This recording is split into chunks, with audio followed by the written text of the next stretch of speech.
নমস্কার বন্ধুরা, welcome to এসটিউনিক sports. বন্ধুরা, এই ভিডিওতে আমরা কথা বলবো বেশ কিছু ট্রান্সফার আপডেট নিয়ে, বিদেশি প্লেয়ারদের নিয়ে আপডেট বেরিয়ে আসছে সেগুলো শেয়ার করব। ইস্টবেঙ্গল কিন্তু একজন ডিফেন্ডারকে সই করাতে চলেছে, সেই আপডেটও শেয়ার করে নেব তোমাদের সঙ্গে। তাই ভিডিওটা শুরু থেকে শেষ পর্যন্ত দেখো, আর ভিডিও ভালো লাগলে সকলে একটা করে লাইক করে দিও। আর যারা চ্যানেলে প্রথমবারের জন্য এসেছো, মনে করে চ্যানেলটাকে সাবস্ক্রাইব করে তার পাশের বেল আইকনটাকে অন করে রেখো, তাহলে তোমাদের প্রিয় দলের খেলার সমস্ত আপডেট তোমরা এখানে পেয়ে যাবে।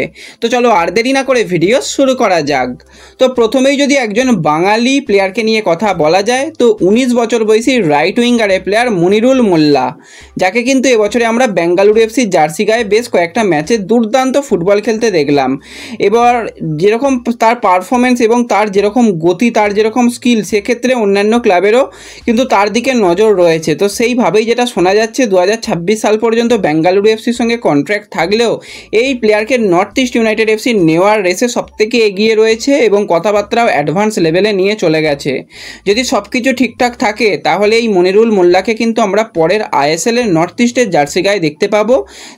সেটা হওয়ার সম্ভাবনা অনেক অংশেই বেশি তৈরি হয়েছে। তো এরপর যদি আমরা একটুখানি জামশেদপুর এফসির দিকে তাকাই, তো জামশেদপুর এফসিকে নিয়ে সেরকম খুব একটা বেশি আপডেট নেই, তার মধ্যেই কয়েকটা গুরুত্বপূর্ণ আপডেট বেরিয়ে আসছে। একজন বিদেশি প্লেয়ারকে নিয়ে প্রথম আপডেট শেয়ার করে নিই। 26 বছর বয়সী জাপানি সেন্ট্রাল মিডফিল্ডার এ প্লেয়ার রাই টাচিকাওয়া, যাকে কিন্তু এবছরে আমরা আইএসএলে প্রথমবারের জন্য দেখলাম। আর জামশেদপুরের হয়ে কিন্তু টোটাল 26টা ম্যাচে 5টা গোল করতেও দেখা গেছে এই রাই টাচিকাওয়াকে। 1 বছরেরই চুক্তি করা হয়েছিল, তো সেক্ষেত্রে তার সঙ্গে কিন্তু আরও দুটো মরশুম চুক্তিবৃদ্ধি করতে চলেছে জামশেদপুর এফসি। আর তোমাদের যেরকমটা জানিয়েছিলাম, পরের বছর কিন্তু জামশেদপুরের হেড কোচের দায়িত্বে থাকার সম্ভাবনা অনেকটাই বেশি খালিদের। তো সেক্ষেত্রে অবশ্যই এই পরিচিত বিদেশি প্লেয়ারকে কিন্তু তারা ধরে রাখার সিদ্ধান্ত নিয়েছে।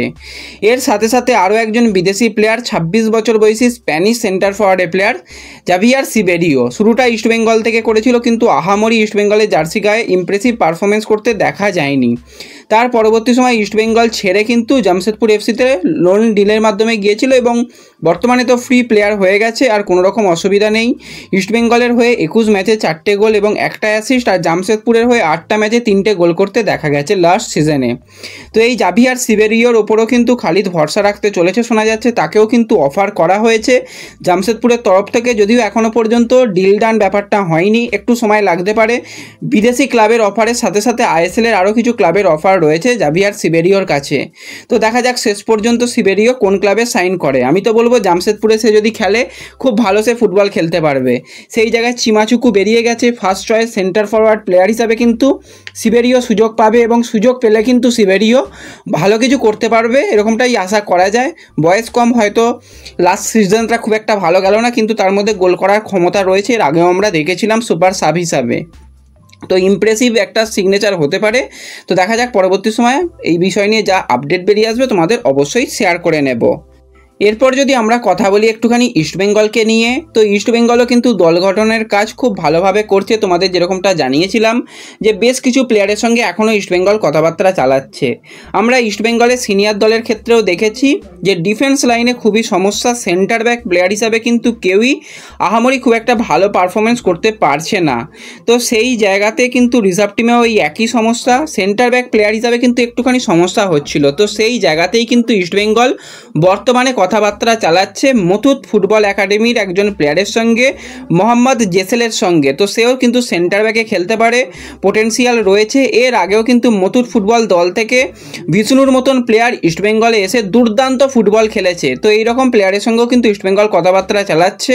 খুব তাড়াতাড়ি কিন্তু এই প্লেয়ারকে সাইন করিয়ে নিতে পারবে, আর সে মূলত রিজার্ভ টিমে খেলবে, এবং রিজার্ভ টিমে যদি ভালো পারফরমেন্স হয় তাহলে কিন্তু পরবর্তী সময় সিনিয়র টিমেও কিন্তু প্রমোট হওয়ার সম্ভাবনা রয়েছে। তো আগে সিগনেচার হোক, তারপর তার পারফরমেন্স দেখা যাক। আর সামনেই সিএফএল রয়েছে, সেখানে কিন্তু ভালো পারফরমেন্স করতে হবে, তাহলে কিন্তু তার প্রমোট হওয়ার সম্ভাবনা অনেক অংশই রয়েছে। এছাড়া দেবজিতের কথাও একটুখানি বলে রাখি, দেবজিতও যেরকম পারফরমেন্স করেছে, সে তো মূলত রিজার্ভ টিমে চলে আসছে, কোনো রকম অসুবিধা নেই।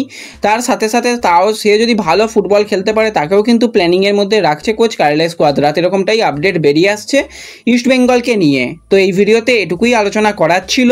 ভিডিও ভালো লাগলে ভিডিওতে লাইক করে দিও, চ্যানেলে প্রথমবারের জন্য এলে চ্যানেলটাকে সাবস্ক্রাইব করে দিও, ফেসবুক পেজ থেকে ভিডিও দেখলে ফেসবুক পেজটাকে ফলো করে নিও এবং ভিডিও একটু সকলের সঙ্গে শেয়ার করে দিও। তো দেখা হচ্ছে পরবর্তী ভিডিওতে। ধন্যবাদ।